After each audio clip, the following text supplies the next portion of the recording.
जब आपने अपने प्रोडक्ट लॉन्च किया तो आपने अपना जो प्राइस है वो औरों से ज्यादा रखा 15%। जी। बट जब आपने ज्यादा रखा तो क्यों उन्होंने चूज किया एक ऐसी कंपनी को जो कि अभी इतना लोगों ने सुना हुआ नहीं है, आपको एस्टैब्लिश हो गया आपका ब्रांड, बट उस टाइम की अगर बात करी जाए 6 साल पीछे, तो क्या रीजन था, मतलब क्यों लिया लोगों ने, आपको क्या लगता है? ये भी हमने उनसे बात करके ही समझा था, क्योंकि हम जो इंग्रेडिएंट डाल रहे थे प्रोडक्ट में वो महंगे थे। ऑफ कोर्स जो बाकी लोग यूज कर रहे थे वो तो बड़ों में भी वही जा रहा है, बच्चों में भी वही जा रहा है, सबसे सस्ता इंग्रेडिएंट है, उसकी मात्रा ज्यादा रख के जो है प्रोडक्ट बना के बेच दिया।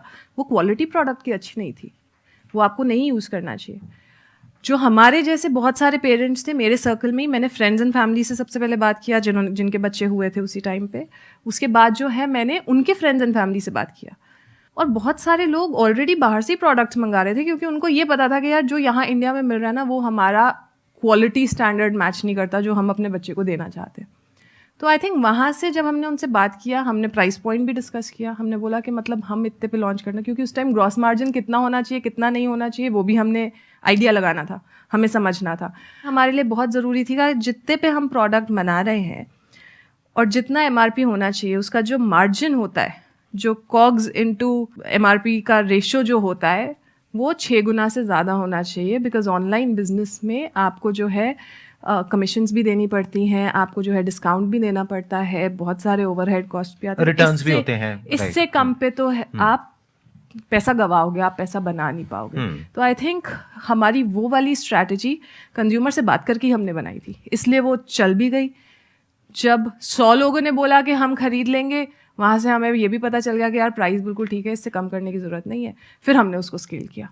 तो पहला बहुत ज़रूरी है कि छोटे ऑडियंस के साथ आप अपना कम्युनिकेशन, प्रोडक्ट और प्राइस टेस्ट कर लीजिए। तो क्या उस टाइम पे कोई और भी कंपनीज थी इंडियन जो कि ऑर्गेनिक इस तरह के प्रोडक्ट सेल कर रही थी, या you got that first mover advantage कि उस टाइम पे आप ही थे पहला जो कि उस टाइम पे कोई भी बड़ी कंपनी ये नहीं कर रही थी। अच्छा, 1-2 छोटे छोटे लोग थे, बट वही बात थी कि वो सब कह रहे थे हम अच्छे हैं, हम अच्छे हैं, हम अच्छे हैं। हमने बोला हम नहीं बोलेंगे हम अच्छे हैं, दूसरे लोग हमारे लिए आके बोलेंगे कि हम अच्छे हैं।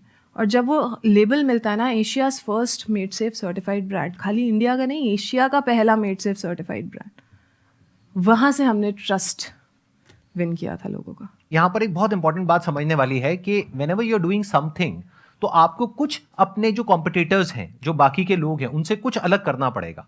तो इनकी जो स्ट्रैटेजी है उसमें जो मुझे सबसे स्ट्रॉन्ग जो एक फैक्टर नजर आ रहा है दैट इज मेड सेफ। हाँ जी।